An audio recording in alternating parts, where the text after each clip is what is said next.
Don't do that. No, please don't do I'm being that. told by producer Dave that's not an attractive smile. That's a little creepy. I thought it looked good. Yeah, it's sexy. See, right. That's what we do here. Welcome to another edition of the AfterBuzz. I'm your host, Brandon Coates. Producer Dave sitting right over there Good morning. in his producer chair.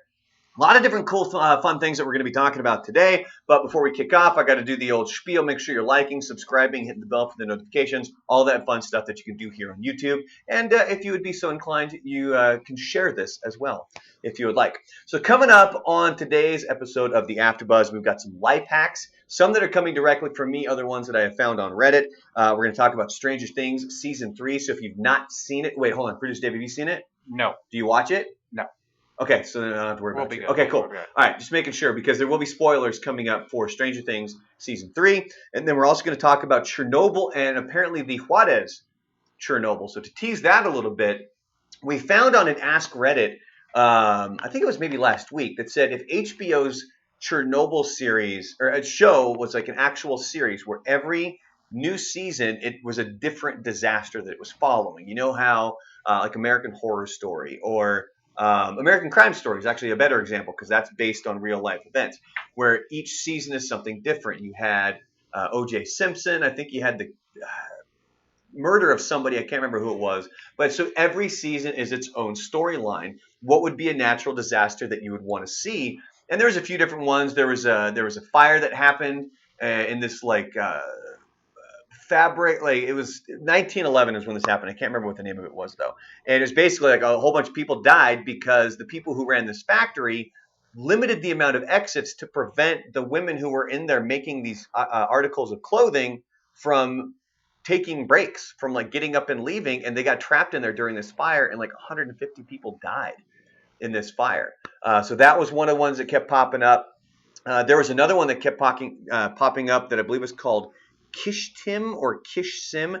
Lisa mentioned on the show that there's actually a Netflix documentary called City 40 about this one city. And what was really interesting as well about this one is that they snuck in the cameras to this city, and it was this radiation leak that happened, and they didn't tell anybody about it. And it was, like massive amounts of radiation. And it was like a week later where they finally went to go evacuate like 10,000 people out of this one city, still not telling them what the hell was going on. So it's pretty nuts. But something that then kept popping up was was that people mentioning the Juarez Chernobyl. This is something that happened in 1983, and this is what we're going to be covering here in the end of the AfterBuzz today. And I don't like saying the word disaster, but it's like the largest nuclear event or something like that to happen here in America. It was just mass amounts of radiation that were spread. So we'll get to talking to that here in a little bit, but let's jump right in. Some things. I can't remember how we got on the topic today, but like Fernie came up, where somebody mentioned it on the show, and somebody in the Facebook chat made the comment about how they remembered when I started and Fernie hated me.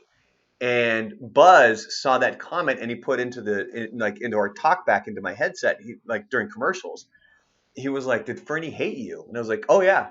Like he hated my guts because I made him work. Like I actually made him do his job. And the thing that was difficult about it was that Buzz coddled that kid. Buzz absolutely babied the shit out of him. There were so many things that he did that were fireable offenses.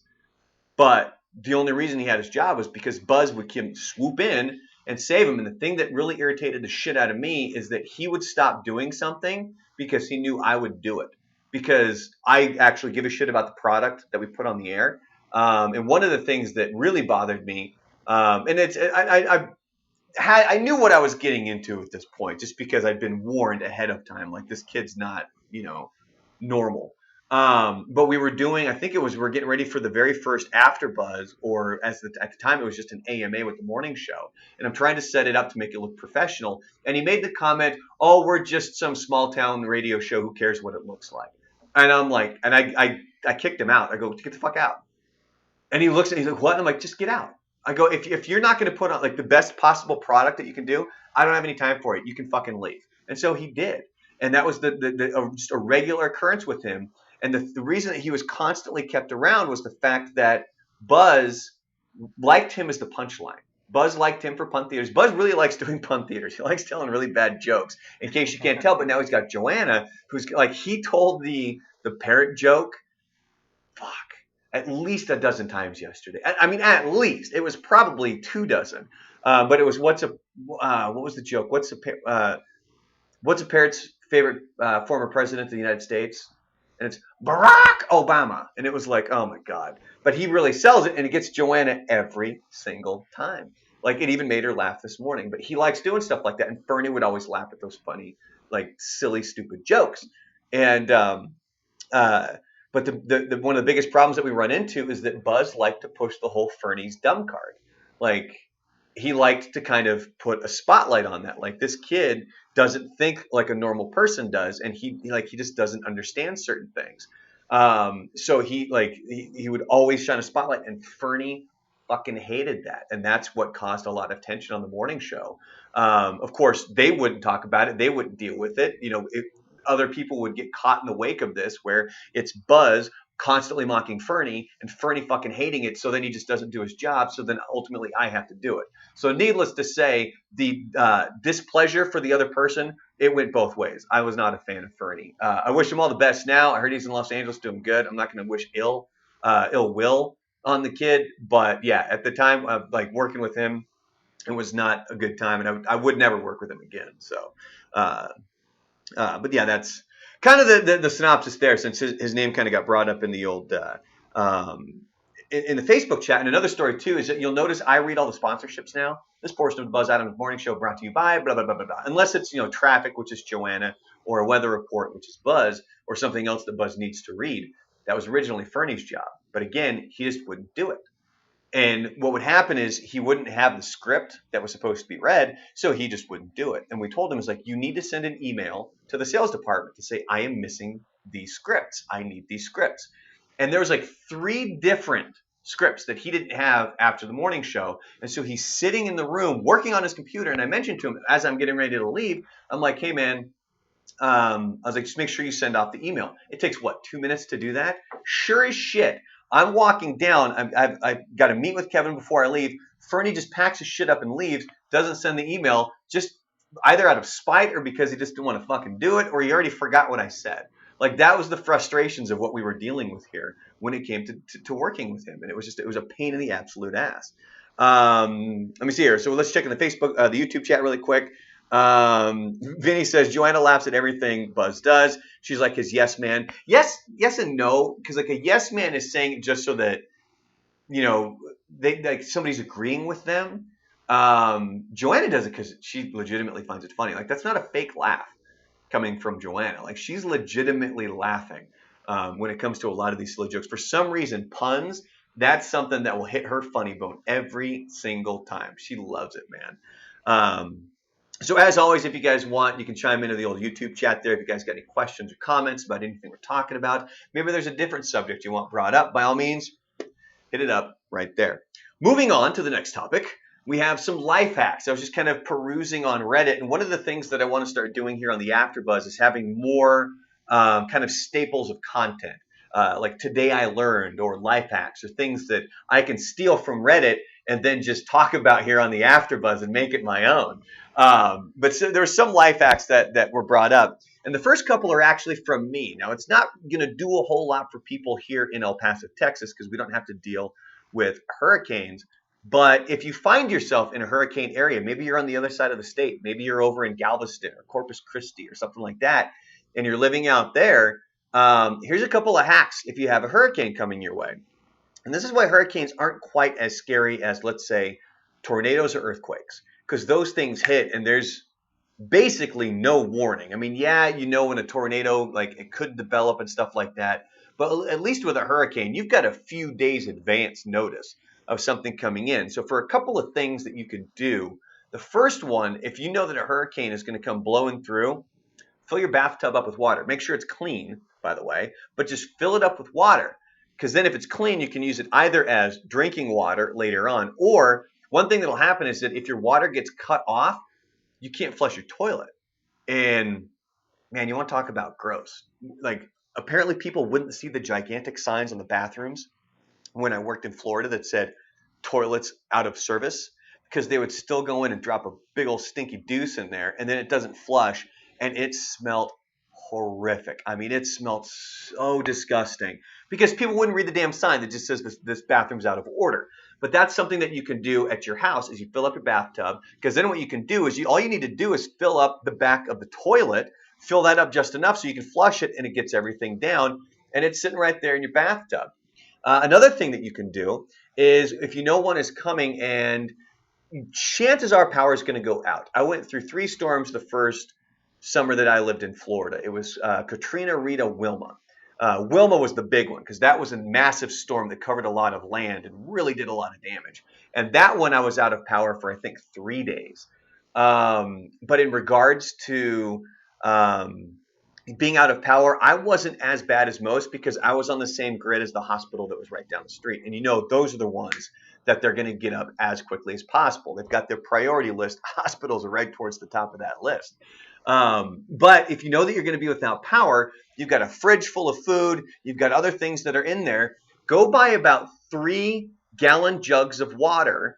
And, as you have a few days notice here for, as you have a few days notice before the hurricane hits, stick them in the freezer. That's going to that'll keep your freezer and or fridge cold for probably a few days if you've just got these big blocks of ice that were, the 1-gallon jugs of water. So there's a couple of hurricane life hacks for you from hurricane survivor Brandon Coates. Although it really wasn't that bad. Have I ever told the story about when the sign blew into the building and blew out all the windows in the office? Holy shit. So this was Wilma.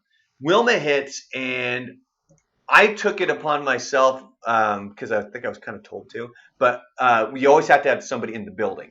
And there was always engineers and then a couple of people for each station. I was one of the guys that was, willing to be in the building because that building was built for a Category 5 hurricane. So you're going to be okay in that building.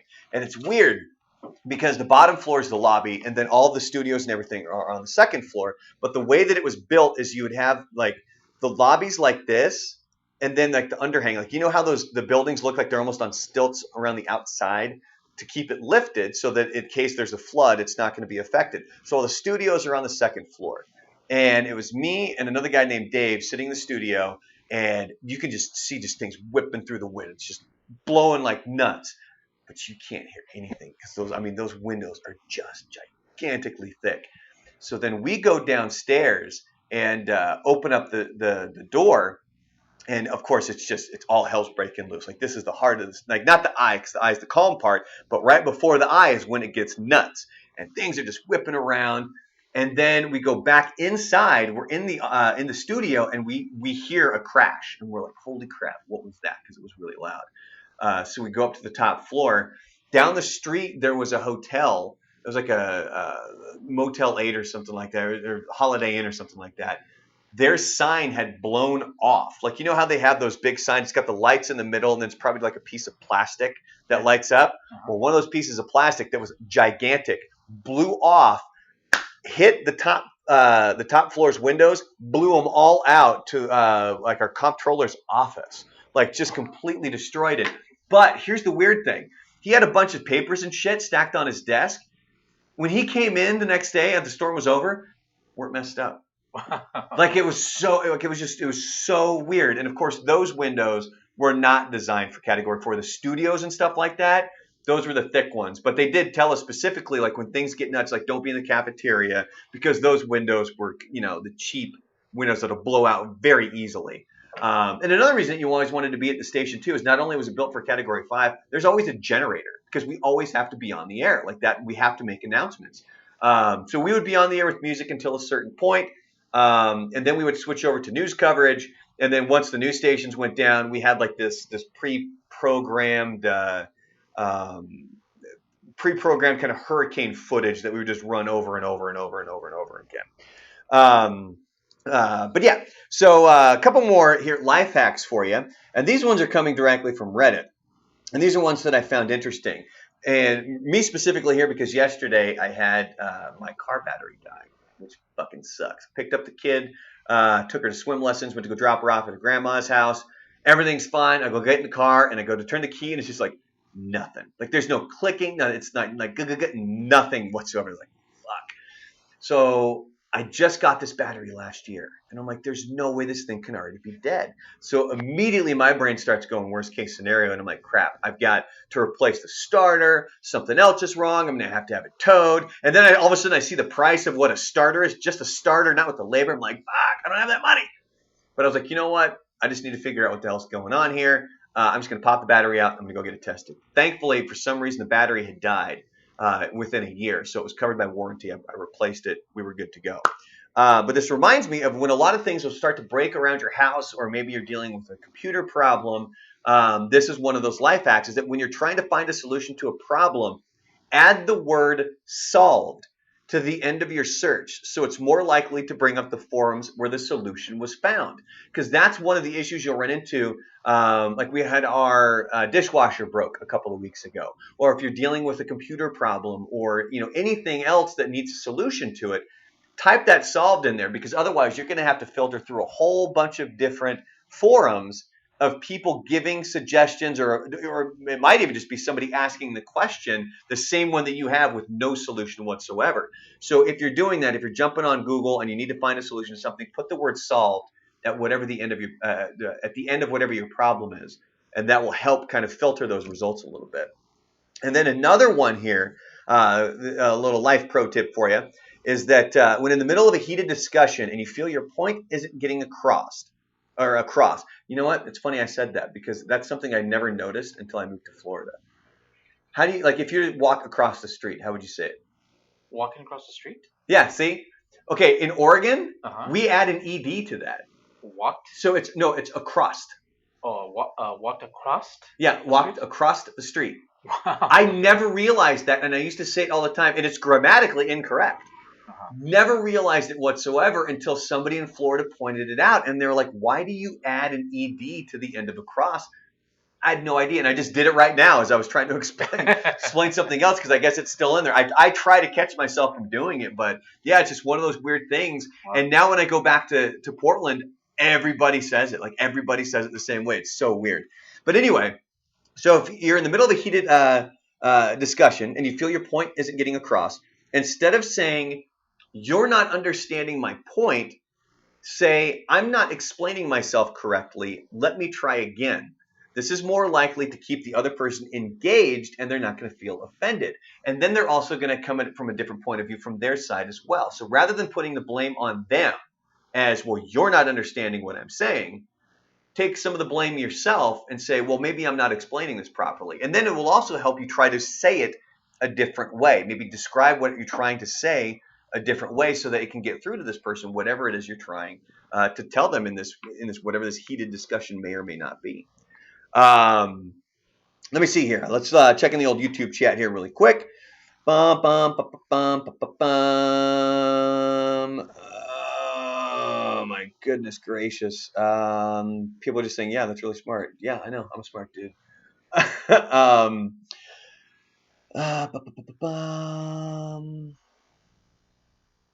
Oh yeah, David B says alternator when it came to my car. That was another one of my concerns. It's going to be the alternator, but no, it's just the battery. Thankfully enough, I was able to check it out. I went over to the O'Reilly Auto Parts. I was able to get the battery tested. It was dead. They gave me a new one. I swapped it out, and oh my god, it was so miserably hot yesterday, because I'd already been driving, so the engine, of course, is already heated up. Now, trying to touch anything, it's like 103 flipping degrees out there, and I'm doing this just drenched in sweat. I got my work shirt on still, like I haven't changed into like a t-shirt or anything. Although this one, I got a t-shirt on underneath this one. Yesterday, I didn't, so of course that's when something's gonna happen. Oh, and I'm just drenched in sweat. It fucking hurts every time I touch something. It's like touching the surface of the damn sun. It was not, and it screwed up my whole day. I had so much stuff that I had to do because my schedule has just gotten crazy busy. It was the last thing I needed, but I got through it, championed it, and ended up dealing with it, so it wasn't that big a deal. Yeah. So anyway, let's double check here. Mr. Franklin Sharple says that across solved. Frank says, you must be dumb if you can't understand this. I can see you saying that if you're having a discussion. David says, good way to change things up during a discussion with a spouse. Seriously, do that. Like, if you're in a heated discussion, if you guys are talking about something, do that as opposed to you're not understanding me. Bring it to I'm not saying it well. It's going to completely throw them for a loop, man. I'm telling you. And it's a good way to get through it without escalating a fight or anything like that. Um, oh, and Vinny says that he learned about that in his psychology course in college. Okay, so those are all the life hacks. We're going to move on now to our Stranger Things discussion. So, if you have not seen Stranger Things season 3 and you don't want spoilers, turn off now. Come back in like 5 minutes, 5-10 minutes or so, because we are going to be filled with spoilers. Um, I honestly, um, uh, I loved season 3. I thought it was great. Season 2, I wasn't the biggest fan of. Season 2 felt more like I was watching a show made today to feel like I was watching a show from the 80s. Whereas season 1 and season 3, I've got it to the point now where like it feels like you're watching an 80s show. You know what I mean? Yes. And you've never have you seen any of the Stranger Things? I haven't, but you know what? My daughter was watching yesterday, so I asked her what was she watching. She said Stranger Things. So I wanted to look up if it's safe enough. I guess How old is she? she's 12. Okay. Well, we let our 7-year-old watch it. Okay. Of course, Okay. but we probably shouldn't. I mean, the only reason we let her is because we want to watch it, and we're like, well, we're not going to go send her to her room or something. So just like cover your eyes, you'll be fine. Okay. So yeah, I mean, it's like there's no like nudity or anything. That would be something I would be concerned with. It's Right. really like the scary images of like the Demogorgon and stuff like that that are kind of creepy. But in those moments, we just kind of cover her eyes, and she does just fine. But yeah, so season 3 was good. But here's my biggest problem with season 3. Spoiler alert, spoiler alert, spoiler alert. At the end of season 3, they play it off like Hopper has died.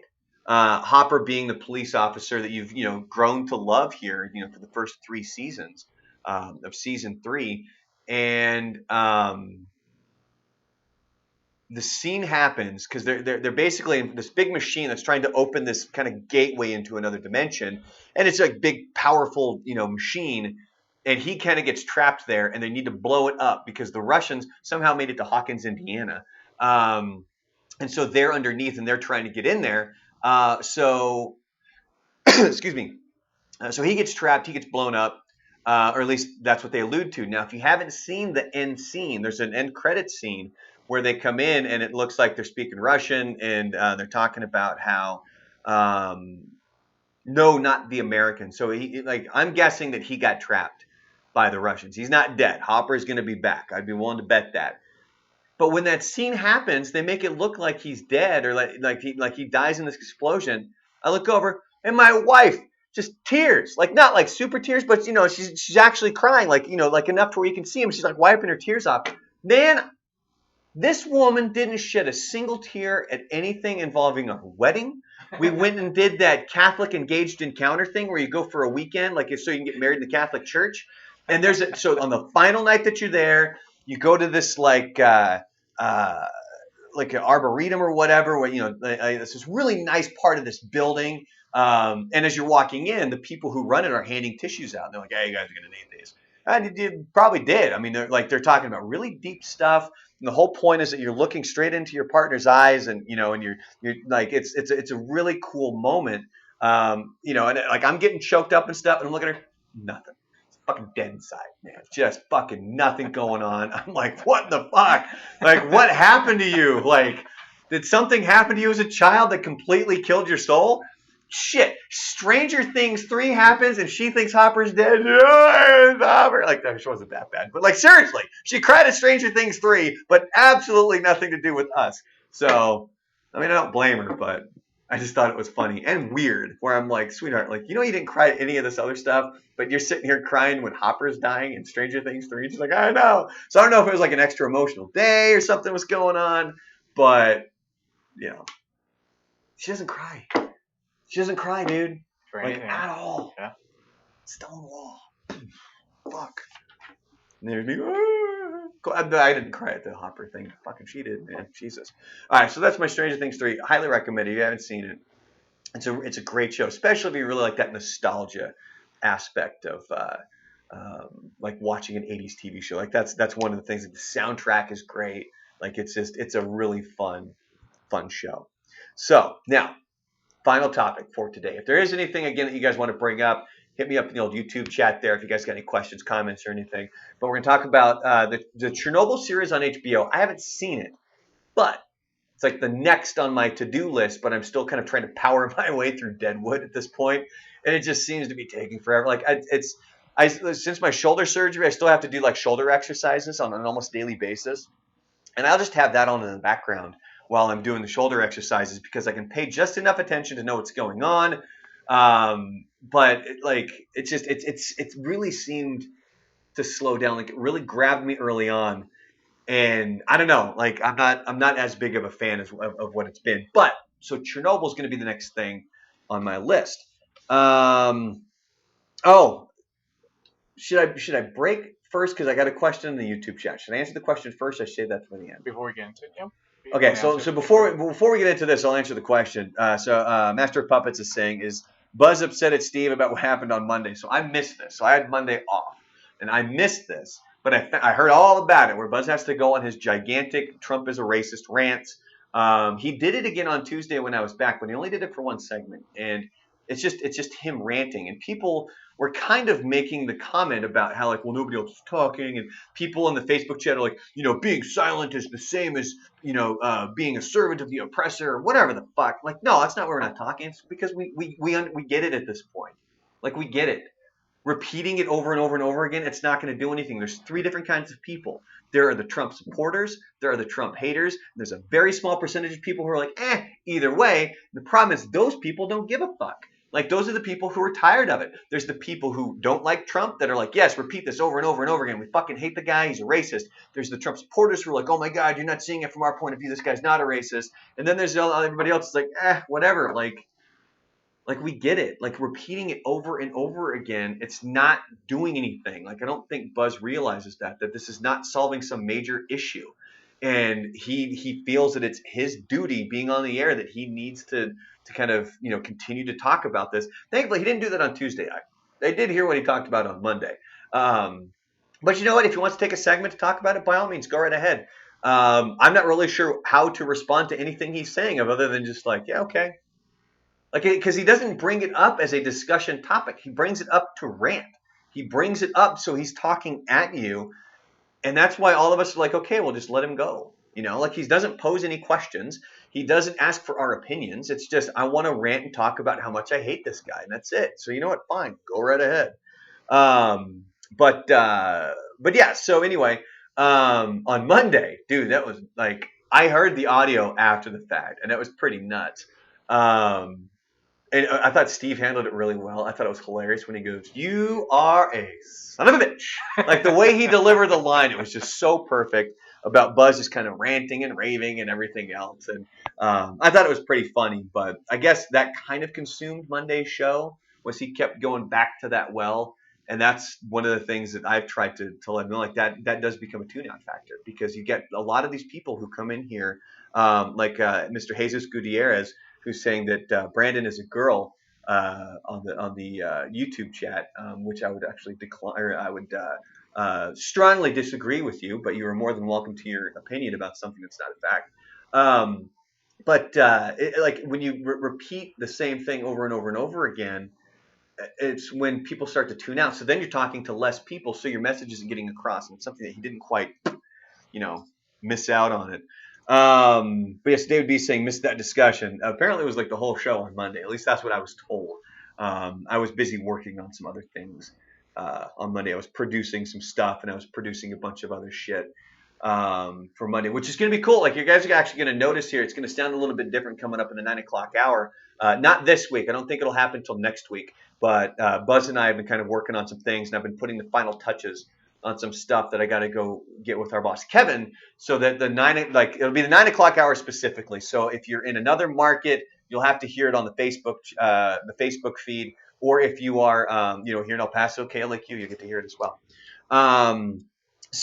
Anyway, there's Rodrigo Nunez. He says many media outlets talk about Trump over and over, and it's getting old. They can try a little harder on getting positive ratings. That's the problem. Like, you're not making an argument whatsoever. That's the same bullshit rhetoric that you hear from the Trump side. Both sides are fucking boring at this point. It's just the same repeated crap over and over and over again. Both sides fucking do it. Stop trying to point the finger. Like, here's the one big thing when it comes to Jeffrey Epstein, where it's like, oh, look, here's pictures of Bill Clinton with Jeffrey Epstein, and like, who's this fucking creeper? And then the other's like, oh, but look at Donald Trump sitting with. Holy fuck! You're literally pointing something out that the other side can say as well about you. Like, pull your head out of your ass and realize that you need to stop looking at the world through this big of a fucking scope. Like, it's a lot grander than that, man. And I'm telling you, you look dumb as a brick when you're like, oh, well, look at Donald Trump. He met with Jeffrey Epstein. Yeah, well, Bill Clinton was on his fucking plane too, man. Like, you can't make that point and not see the opposite point that's going to completely undo what you're trying to say. But anyway, Frank says you think either side will go across the street to converse someday.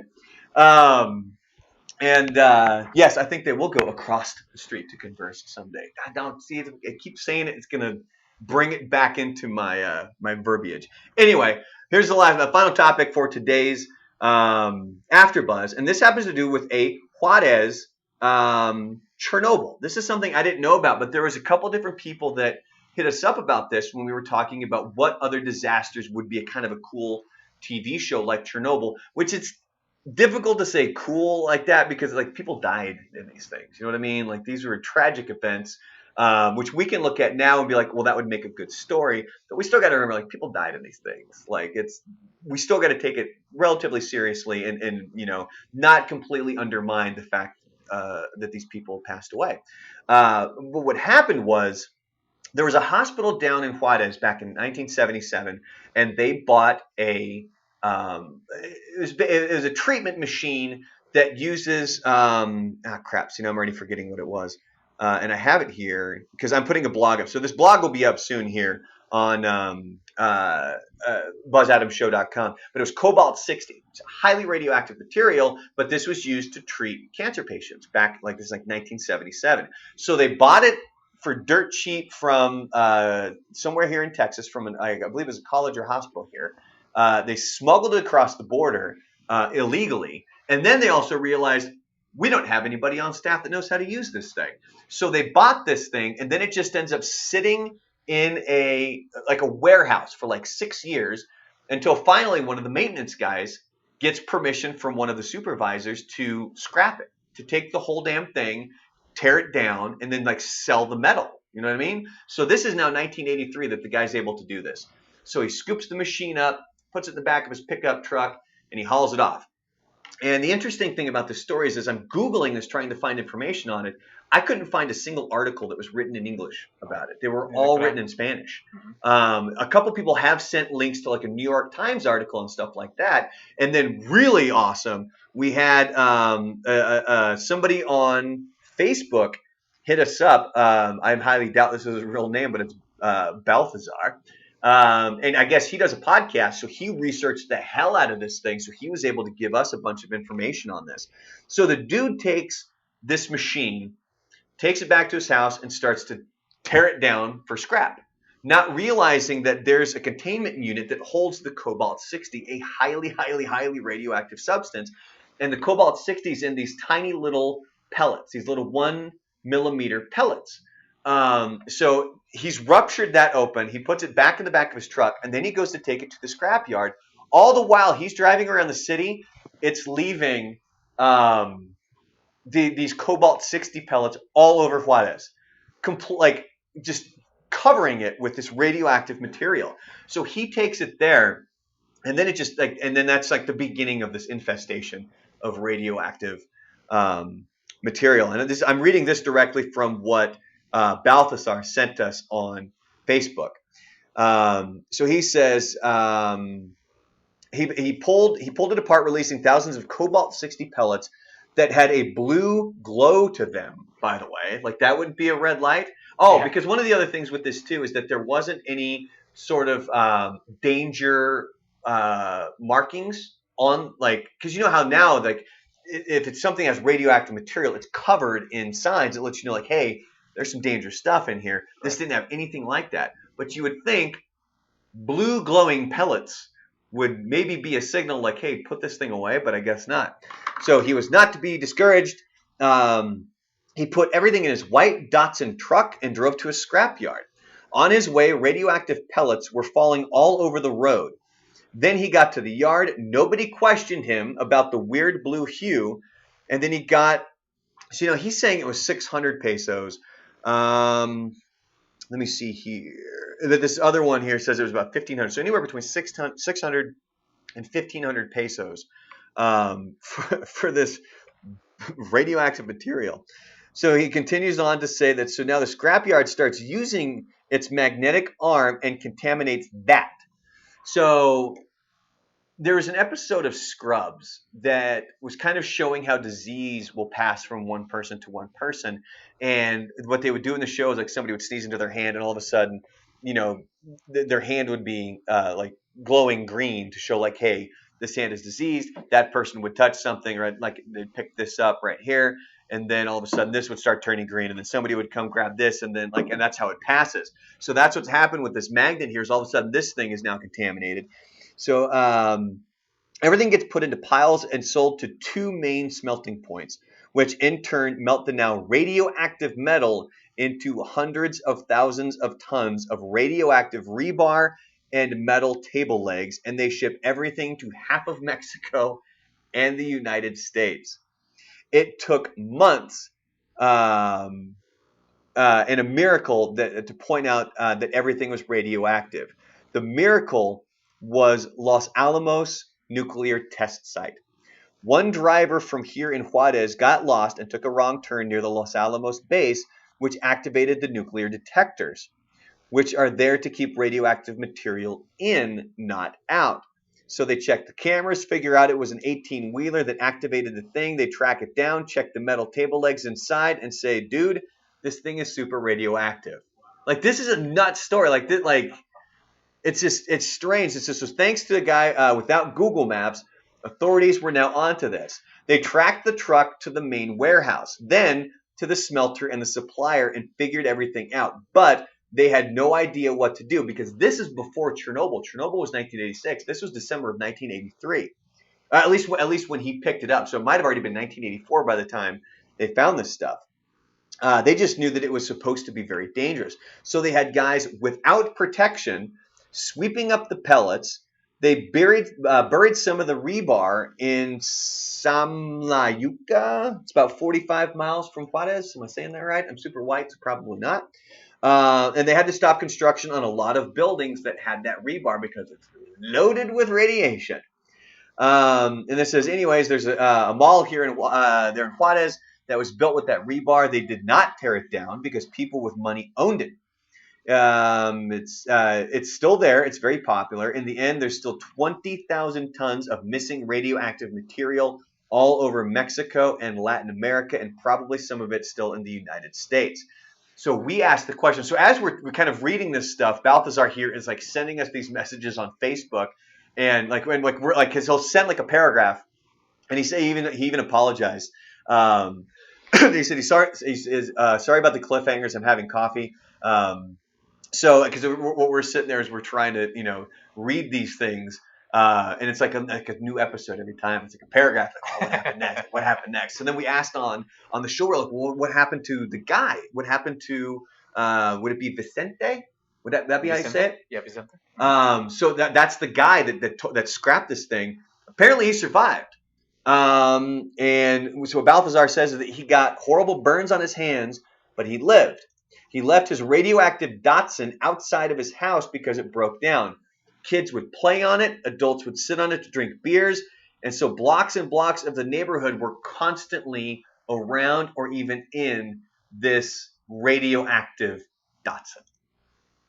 Like, that's a nuts story, dude. And I had no idea until people were kind of bringing this up. So I am working on the blog. So if you guys want to reference that later, that thing will go up either today or tomorrow morning, kind of depending on how my schedule goes. But yeah, so this is apparently the largest amount that had ever really been kind of displaced. Like, this was worse than 3 Mile Island. That's something that Buzz brought up on the show because, for the United States, 3 Mile Island is kind of known as like the nuclear disaster. This was apparently worse. Let me see here. Let me go check into the old YouTube chat. Jeanette says, watch Dark on Netflix. I think I have that. on my in my queue. I gotta watch Chernobyl first. That's on the top. Um, BC saying phone call after phone call. They're getting in the way of the AfterBuzz. Well, thankfully for you, this will save, and you can come rewatch it later. You can't get in the YouTube chat, but yeah. David Beast is trying to create the X-Men or Godzilla or Incredible Hulk. What would be the X-Men? Because remember the X-Men, they had the mutant gene anyway. That was not. I don't believe that was radioactivity that created that. The Hulk It was a gene. was, and I think was Godzilla wasn't the cause of it. Godzilla, I thought was he was always here, but the nuclear explosion under the ocean opened up a crack that let him out or something like that. I could be wrong, but I thought that's how that. But yeah, it's just next time you see some rebar, it's probably And it's radioactive. glowing blue, like you Yeah, said. yeah. So there's Glowing blue. producer David got a picture right there. What Cobalt 60 looks like. It looks blue. You know what the blue Gatorade drinks look like? The super bright blue ones. Imagine that with a little light bulb sitting in the middle of it. Like that's exactly what it looks like. How the fuck would I did not nobody know stop and think like, that. hey, maybe this is an issue. Maybe it's not what we wanted. But anyway, so anyway, and Vinny is saying, wait, so doesn't that mean they're still radioactive? Yeah, like that's kind of the point of this is that radioactive material is still out there. And what was the number that he put in here? It was how much material? 20,000 tons of missing radioactive material. So there you go. So if you have any health issues, it's probably that radioactive rebar that you're sitting on. But anyway, so that's about it. To wrap up this edition of the AfterBuzz, I appreciate you guys for being here, getting involved with the YouTube chat. I love it when you guys are nice and chatty because it kind of keeps things alive, and I like hearing what you guys are thinking about whether we're talking about or you guys have new topics or whatever else. But on that note, again, make sure you guys are doing the subscribe, the like, and the bell, and the blah, blah, blah, all that stuff down below. Another big thanks to producer Dave over there as he hooks it up every single week. And he's an incredibly busy man. So make sure you guys are giving him rounds of applause and thank yous to him for coming out here because guess what? He's not getting paid. Are you? No. No, he does that. He does this out of the kindness of his heart. But Because yeah, so big applause for producer Dave right there. And on that note, everybody have yourselves a fantastic Wednesday. Stay cool. Hopefully you're not outside just in this miserable heat. Hopefully your battery doesn't die in your car because I know how it goes through. If it does, you can send me a message. I'll talk you through it. We'll be in this thing together because it fucking sucks, man. This thing was so goddamn hot. Trying to change that stupid battery yesterday, but we got it done. Or I should say, I got it done. But yeah. So anyway, have yourselves a fantastic Wednesday. We will see you next week again, same time, same channel for the AfterBuzz, and then bright and early tomorrow morning for the Buzz Adams Morning Show, 5 a.m. Mountain Time. See ya.